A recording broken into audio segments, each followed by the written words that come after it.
Ngeronda Sip episode 9.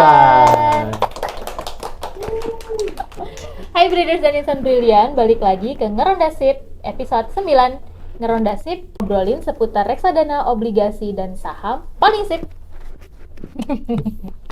Oke, tidak terasa ya, kita udah di penghujung tahun 2023 nih Mas. Kan kalau biasanya nih di akhir tahun kita ada yang namanya resolusi. Resolusi itu kita biasanya dari sisi karir ya, dari sisi keuangan, dari bisnis. Nah, makanya nih Breeders, di episode kali ini kita mau membahas mengenai resolusi keuangan tahun 2024. Nah, untuk materi itu kita udah mendatangkan tamu yang spesial dari Indo Premier Investment Management dengan Mas Onggo. Mas, boleh Mas diperkenalkan diri ke Breeders dan Insan Brilian? Hai para Breeders dan Insan Brilian, terima kasih atas kehadirannya, terima kasih juga atas undangannya dari Mbak Fiona. Kita dari Indo Premier Investment Management bisa hadir, bisa ngobrol-ngobrol nih mengenai topik resolusi keuangan. Kayaknya berat, tapi kita bawanya santai aja ya. Betul. Kenalin, saya Onggo, bagian distribution channel di Indo Premier Investment Management. Jadi Indo Premier Investment Management adalah salah satu perusahaan MI yang ada di Indonesia dan bisa dikatakan kita singkatnya IPIM. IPIM ini pionir dari ETF. ETF adalah reksadana yang diperdagangkan di Bursa Efek Indonesia. Jadi reksadana bisa diperjualbelikan di Bursa Efek Indonesia, dan itu ada kode kayak kode saham, ada tikernya juga 4 huruf biasanya. Nah, ini produk ETF ini uniknya udah ada dari 2007 dan kami pionirnya. Bisa dikatakan IPIM adalah rajanya ETF karena sampai saat ini ada lebih dari 14 produk ETF yang ada dan mayoritas AUM yang paling besar adalah dari punya IPIM. Tapi tentunya nggak cuma itu aja. Semenjak tahun 2010-an, IPIM pun juga mengeluarkan reksadana-reksadana lain. Contoh seperti yang paling konservatif, Mbak Fiona tentunya tahu reksadana pasar uang ya.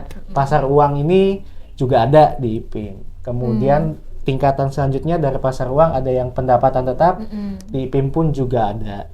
Lalu yang isinya campuran dari saham dan juga obligasi, IPIM juga memilikinya juga reksadananya. Dan tentunya juga yang saham, reksadana saham, IPIM juga memilikinya juga. Jadi bisa dikatakan sangat komplit, termasuk juga kalau dalam akhir-akhir ini para breeders tahu mengenai reksadana yang pengelolaan pasif, ya dari IPIM pun juga udah sejak tahun 2007 pengelolaannya juga pasif. Misalnya seperti yang LQ45, IDX30, bahkan seperti ISG Sri Kehati pun juga udah ada sejak tahun 2010-an. Kurang lebih seperti itulah background dari Indo Premier Investment Management. Jadi emang lengkap ya, dari yang reksadana yang konservatif sampai ETF. ETF aja produknya ada banyak gitu. Ada 14. Jadi bisa, kalau ETF itu kan kita bisa beli sendiri langsung ya di bursa. Betul. Ya. Oke, tapi kalau dari produk reksadana yang banyak gitu ya, yang diluncurkan oleh IPIM gitu ya. Sebelum kita ngebahas itu nih Mas, kita kan tema kita yang enteng dulu nih, resolusi keuangan. Resolusi keuangan itu tuh apa sih sebenarnya menurut Mas Onggo? Ya sebetulnya sederhananya harapan ya. Harapan apa yang kita mau capai dengan rencana-rencana yang tentunya kita susun. Kan biasanya tentunya pasti siapa sih yang nggak pengen hari ini itu lebih baik dibandingkan hari kemarin, dan besok itu juga lebih baik dibandingkan hari ini. Pengen kan? Pengen juga kan. Sama tahun depan, karena kita ini udah bulan Desember, tentu pengennya tahun depan lebih baik dibanding tahun ini dong. Iya, betul. Dan kita tentunya punya berbagai cita-cita atau tujuan atau harapan. Betul. Harapan baik itu tadi ada yang karir, tapi spesifiknya sekarang kita bahas mengenai keuangan. Misalnya para breeders ada yang pengen pergi umroh atau pergi jalan-jalan traveling, atau ada yang misalnya pengen kuliah lagi, sekolah lagi. Nah, ini kan yang perlu kita susun nih. Seperti apa sih yang rencana-rencana yang kita bisa susun, dan tentunya juga nggak cuma jadi rencana, harus kita eksekusi, kita terapkan agar resolusi dan rencana itu bisa terwujud dengan baik. Tentunya dengan keuangan yang cukup untuk untuk mencapai itu. Betul. Ya. Keuangan yang cukup, keuangan yang sehat. Iya, betul. Nah, kalau gitu gimana sih kalau kalau dari Mas Onggo nih ada nggak sih tips and triknya gitu untuk mewujudkan resolusi keuangan kita di tahun depan specifically gitu? Sebetulnya sederhananya kita mulai dari diri kita sendiri sih. Kita harus mengevaluasi nih masing-masing. Misalnya seperti Mbak Fiona bisa mengevaluasi dirinya, saya pun juga pasti seringkali mengevaluasi. Maksudnya evaluasi itu kaitannya adalah dengan kita tentunya punya, karena kita udah bekerja, kita punya income ya, kita betul. juga pasti punya kebutuhan hidup sehari-hari setiap bulan. Nah, ini yang wajib ya kalau menurut saya ya, jangan sampai pengeluaran tuh lebih besar dibandingkan pemasukan. Jadi hukumnya sangat wajib, kita harus surplus secara keuangan. Maksudnya ya jangan sampailah gaji berapa tetapi spending malah lebih besar dibandingkan gaji ya kan. Yang ada malah boncos. Itu mah udah jelas banget ya kalau pengeluaran lebih besar pasti. Jadi pertama kita harus surplus dulu secara income, kemudian ya kita harus pilih nih mana-mana aja kebutuhan-kebutuhan yang esensi. Jangan sampai ya kita terpengaruh untuk membeli hal-hal yang sebetulnya nggak dibutuhkan. Itu tadi, kalau misalnya nggak dibutuhkan, ya gimana nanti kita misalnya mau punya cita-cita kuliah lagi, atau tadi misalnya mau umroh, ataupun juga mau traveling. Jadi kita harus bisa membuat skala prioritas, mana sih yang betul-betul kita butuhkan, dan juga yang mana yang tidak kita butuhkan. Nah, setelah itu kita bisa melihat, baru actionnya apa nih? Misalnya keuangan kita udah sehat, setiap bulan kita udah punya dana-dana yang bisa kita sisihkan. Nah, actionnya apa ya? Harus itu kita tabung, kita sisihkan, kita zaman sekarang katanya sih bahasanya investasi. Jadi iya, betul. Baik itu teman-teman Briders tentunya bisa lah lewat aplikasi Brides kan udah komplit banget. Bisa investasi di saham, obligasi, ataupun reksadana. Nah, yang kalau kita mau yang paling mudah, ya kita investasi di reksadana.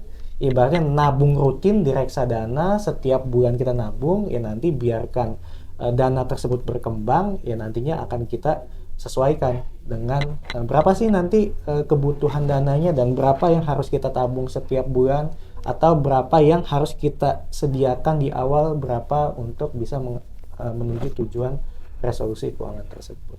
Jadi kalau kita mau melakukan resolusi keuangan, yang pertama itu ya set priorities dulu. Betul. Juga, lalu kita taruh di aset investasi gitu.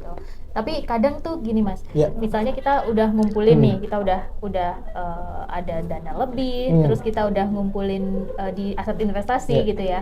Tapi di tengah jalan nih, kadang kita tuh kayak, aduh invest di reksadana, katakanlah di investasi di reksadana udah ada returnnya nih lumayan, apa dijual aja ya buat beli handphone atau buat beli yang murah-murah gitu ya, misalnya aduh kayaknya liburan yang deket-deket aja dulu deh gitu. Kalau misalnya tadinya mau liburan ke Bali, nggak usah liburan ke puncak aja gitu. Nah, itu gimana sih caranya supaya kita tuh bisa menahan diri sama godaan-godaan yang kayak gitu-gitu? Ya sebenarnya balik lagi sih, kalau sebisa mungkin pas sekarang nih kan punya resolusi apa ya, dalam mindset pikiran, atau kalau perlu ditulis di handphone jadiin screensaver atau apa ya, jadi biar ingatnya itu aja. Misalnya mau sekolah lagi ya ingatnya itu lagi, atau tadi Mbak Fiona bilang mau liburannya ke Bali, ya pasang fotonya Bali bukan puncak. Itu suka gitu sih, karena kan kita ngelihat kalau misalnya kita naruh di invest sesuatu gitu ya, aduh ini udah naik nih, apa gue jual aja ya. Biasanya sih gitu. Ya sebetulnya nggak ada yang salah sih dengan kita melakukan realisasi keuntungannya, tapi kadang-kadang dengan kita melakukan realisasi keuntungan itu lupa dengan tujuan utamanya. Prioritas kita gitu ya. Udah dijual berharapnya nanti bisa dibeli kembali di harga yang lebih murah, tetapi yang ada malah karena kesibukan yang ada lupa dan malah tahu-tahu oh iya loh ini kok belum diinvestasikan lagi, yang ada jadinya lupa. Jadi kalau menurut saya lebih baik ya udah tetap stick to the plan, pada rencananya ya udah tetap investasi aja. Toh juga sebetulnya kalau kita bicara nanti dari sisi banyak sebetulnya produk yang bisa kita bahas, tapi kalau khususnya kan sebetulnya produk yang paling konservatif apa sih? Ibaratnya yang pasar uang. Betul. Pasar uang ini kan juga secara resiko bisa dikatakan sangat minim. Fluktuasinya juga nggak ada. Bisa dikatakan jadi tidak ada volatilitasnya. Jadi ya tiap periode waktu akan terus berkembang sesuai dengan kondisi market, dan itu biasanya kondisinya sangat-sangat baik. Jadi emang biasanya kalau di pasar uang tuh pasti lebih tinggi daripada produk konservatif yang lebih rendah lagi dari perbankan gitu. Betul. Katakanlah ya. Nah, apalagi di bawah bantal. Itu lagi, belum lagi kalau dimakan rayap di bawah bantal. Aduh, sedih banget. Nah, kalau nih misalnya nih kita udah punya tujuan investasi gitu ya. Terus kita udah tahu nih dana yang dibutuhkan berapa besar, terus waktu yang kita perlu juga berapa lama. Nah, menurut Mas Onggo nih, kalau kondisinya seperti itu, cocoknya kita tuh naruhnya di produk apa? Sebetulnya kalau kita bahas sedikit mengenai reksadana ya Mbak Fiona ya, kan banyak jenis reksadana. Yang 4 tahapan produk reksadana itu kan yang ada adalah yang paling konservatif pasar uang, pendapatan tetap, kemudian yang campuran sama yang saham. Nah mungkin kita akan menitik beratkan pada yang pasar uang. Kenapa? Karena bisa dikatakan ini adalah isinya mayoritas deposito dan obligasi yang sifatnya jangka pendek di bawah 1 tahun. Contoh, obligasi yang hanya 10 bulan atau obligasi yang sekitar 6 bulan. Nah, obligasi ini kan tentunya memberikan kupon yang lebih tinggi dibandingkan bunga deposito. Nah, ini yang ada keunikan di mana ada sisi depositonya juga yang bagus untuk menjaga kestabilan, dan juga ada kupon dari obligasi yang jatuh tempo kurang dari 1 tahun ini bisa menghasilkan return yang lebih tinggi dibanding deposito. Dan karena ini digabung, sifatnya jadinya kestabilan ini sangat-sangat bagus dibandingkan yang obligasi. Obligasi kan seperti tahun ini ketika suku bunga The Fed naik, ketika suku bunga Bank Indonesia naik semenjak tahun lalu, ya harga obligasi akan jatuh.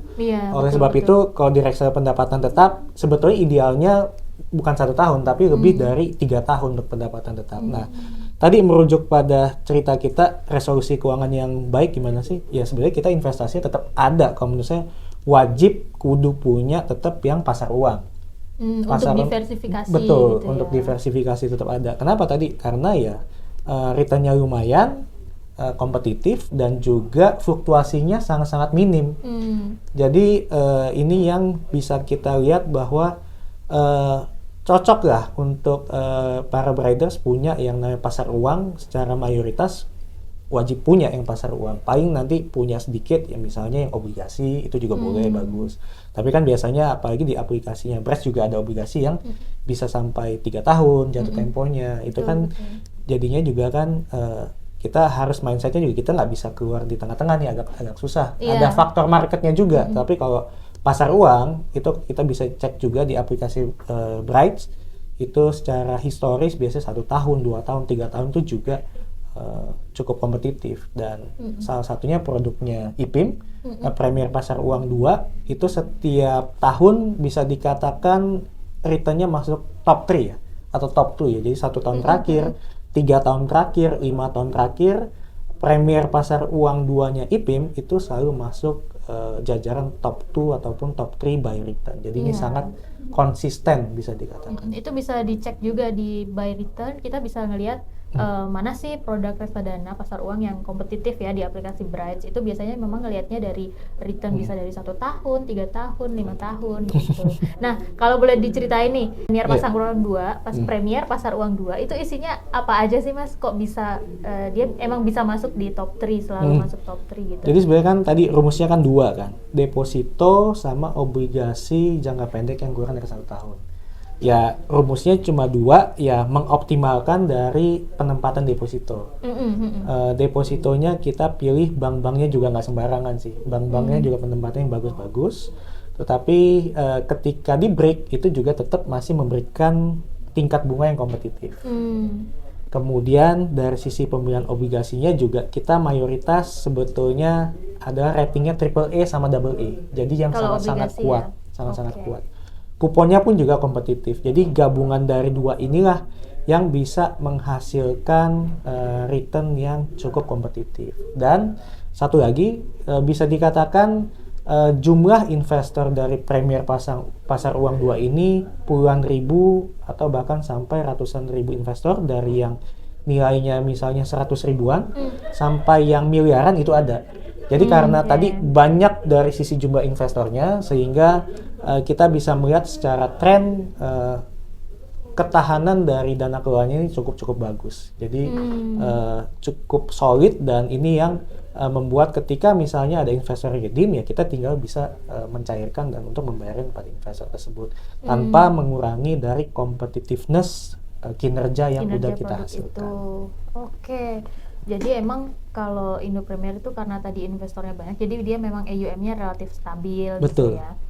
Oke, keren banget sih emang kalau kita punya reksadana pasar uang, dan pasar uang itu walaupun dia nggak setinggi kalau kita di pendapatan tetap atau fixed income atau saham gitu, tapi dia memang stabil. Jadi kalau misalnya kita udah punya plan jangka waktu tertentu, itu cocok juga ditaruh di pasar uang ya. Oke, nah kalau di tahun 2024 nanti nih Mas, kira-kira ada nggak sih saran untuk breeders kalau mau berinvestasi di reksadana itu cocoknya masuk kapan, maksudnya beli kapan, lalu perlu nggak sih diversifikasi produk reksadana gitu-gitu menurut Mas Anggo? Sebetulnya namanya diversifikasi itu hukum yang paling wajib ya. Kan ada pepatah, jangan menaruh telur pada satu keranjang yang sama. Kalau jatuh pecah semua. Iya, betul. Jadi ya sebisa mungkin pasti melakukan diversifikasi. Nah, balik lagi yang paling konservatif adalah yang jenisnya pasar uang. Nah, kalau tadi tips ataupun juga apa ya bisa dikatakan triknya apa sih untuk investasi? Sebisa mungkin tadi di awal ketika kita punya surplus penghasilan, ya kita tabung sebanyak-banyaknya biar itu menciptakan kedisiplinan kita dalam berinvestasi. Semakin kita disiplin, semakin banyak akumulasi yang udah kita hasilkan. Yang nikmatin siapa sih? Ya kita juga kan, betul, sebetulnya. Kita sendiri. Dan yang kedua, jangan nunda. Misalnya kita punya nominal yang cukup lumayan saat ini, 10 juta atau 50 juta atau 100 juta, jangan ditunda.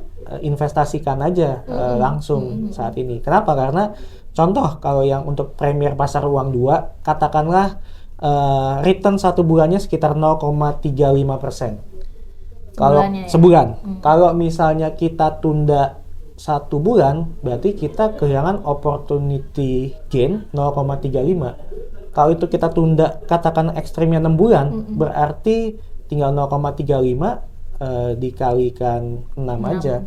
Itu udah hampir 2% bisa dikatakan. Jadi dengan kalau misalnya 10 juta, katakanlah 2%, udah lumayan kan? Udah 200.000. Dan kalau misalnya 100 juta, 2% itu udah 2 juta loh. Udah bisa nambah beli handphone lagi tadi kan.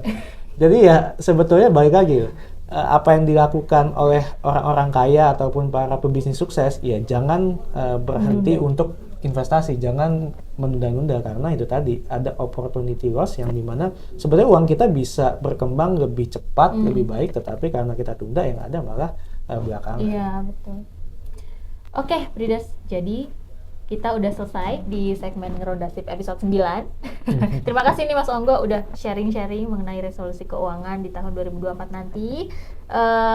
Jangan lupa kalau teman-teman mau membeli reksadana nih ya, yang tadi udah diceritakan Mas Onggo, yang kelolaannya Indo Premier Investment Management, bisa dicari di Brights. Di Brights Easy juga udah ada reksadana. Nah, nanti di situ kalian bisa cari kita set by historical return gitu ya. Kita bisa ngelihat mana sih reksadana yang masuk returnnya paling baik gitu ya di aplikasi Brights. Nah, Breeders, bagi kalian yang mau beli reksadana Premier Pasar Uang 2, kalian bisa beli di Brights. Buat yang belum download sekarang. Dan kalau yang belum buka rekening, buka di efarm.brights.co.id. Oke, Mas Onggo, terima kasih ya udah menyempatkan waktu untuk datang ke BRI Dana Reksa. Mungkin boleh dikasih closing statement-nya buat teman-teman di rumah. Oke, terima kasih para Briders.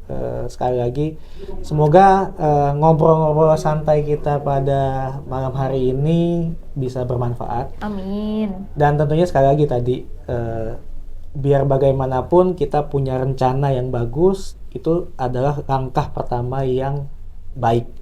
Tetapi angka lebih bijaksananya lagi, kita bisa mengeksekusinya dengan baik. Dan jangan lupa kita harus tetap disiplin berinvestasi karena kita punya cita-cita, punya resolusi keuangan yang ingin kita capai dan kita wujudkan secara bersama. Salah satunya teman-teman Briders bisa beli Premier Pasar Uang 2 di Brights dan kita bisa lihat, kita menikmati hasilnya, dan itu juga untuk teman-teman Briders. Semoga materi ini bisa bermanfaat. Sampai jumpa di kesempatan.